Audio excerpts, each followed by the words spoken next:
राज्यातील पहिली खासगी टेक्निकल ट्रेनिंग इन्स्टिट्यूट म्हणजेच यशवंत ट्रेनिंग इन्स्टिट्यूट कणकवली 6 महिने कालावधीचे courses plumber, electrician, refrigeration and air conditioning, welder and fabrication 4 महिने कालावधीचे courses electro plumber, electro welder, solar electrician आणि फॅब्रिकेशन तसेच 2 महिने कालावधीचे courses computer hardware and network maintenance, mobile repairing आणि सीसीटीव्ही इन्स्टॉलेशन अँड मेंटेनन्स। सर्वात महत्त्वाचं म्हणजे वरील सर्व कोर्सेसना ऍडमिशन घेण्यासाठी वयाची शिक्षणाची अट नाही, तसेच सुलभ शैक्षणिक कर्जाची सोय। अधिक माहितीसाठी संपर्क ऑफिस 7887 31 66 71 आणि 94 20 20 61 90। कणकवली शहरात उड्डाणपुलाखाली बस स्टँड समोरील ब्रिज खाली लावण्यात आलेली दुचाकी बुधवारी सायंकाळी चोरीस गेल्याची घटना घडली आहे।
नेहमी माझे भाऊ अशोक गुरव हे नेहमीप्रमाणे एशियनच्या समोर गाडी पार्क करून ते वैभववाडी या ठिकाणी शासकीय कार्यालयात कामाला असल्यामुळे या ठिकाणी ते गाडी पार्क करून नेहमी जात असतात। तसंच काल त्यांनी नेहमीप्रमाणे गाडी पार्क केली आणि वैभववाडी या ठिकाणी ते आपल्या कामानिमित्त निघून गेले।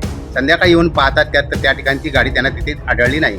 त्यानंतर आम्हाला कळल्यानंतर आम्ही त्या ठिकाणी सर्वजण येऊन त्या ठिकाणी आजूबाजूच्या परिसरामध्ये गाडीची पाहणी केली, परंतु कुठेही गाडी ती आम्हाला सापडली नाही। त्यावेळी समोरच असलेले एक सीसी फुटेज आम्ही त्यांना विनंती केली, त्यांनी ते आम्हाला दाखवल्यानंतर त्या ठिकाणी एक युवक म्हणजे तरुण मुलगा आहे तो सगळ्या गाड्यांची त्या ठिकाणी चापसणी करतो आहे की कुठच्या गाडीला हँडल लॉक आहेत नाही आहेत। आणि हे बघत असताना त्यांनी ह्या गाडी मागे घेतली ओढून आणि वायर तोडून त्याने त्याच्यावरती असलेलं हेल्मेट त्याने बाजूच्या गाडीवरती ठेवलं आणि तो गाडी घेऊन सरळ निघून जात आहे।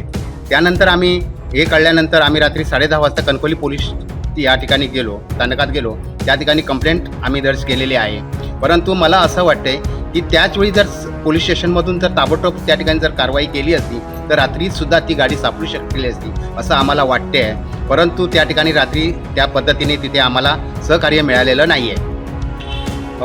यापूर्वीसुद्धा अशा कणकवली शहरामध्ये सातत्याने या ठिकाणी गाड्या चोरीचा प्रकार या ठिकाणी होत आहे। वारंवार आम्ही टीव्हीच्या माध्यमातून, पेपरच्या माध्यमातून, पत्रकारांच्या माध्यमातून आम्ही हे सगळं पाहत आहोत। परंतु ह्या गोष्टीला आळा बसणार कधी आणि कणकवली पोलीस स्टेशनचे अधिकारी ह्या ठिकाणी लक्ष देतील का आणि गाडी व्यावसायिक जे आहेत किंवा अन्य व्यावसायिक जे आहेत यांना ह्या ठिकाणी संरक्षण असं मिळेल का असं आम्हाला या ठिकाणी विचारायचं आहे। आमचे दिवसभरातले सर्व अपडेट्स, ताज्या घडामोडी आणि थेट लाईव्ह पाहण्यासाठी सबस्क्राइब करा, लाईक करा कोकणचं नंबर 1 महा चॅनल कोकण 7 लाईव्हचं YouTube चॅनल।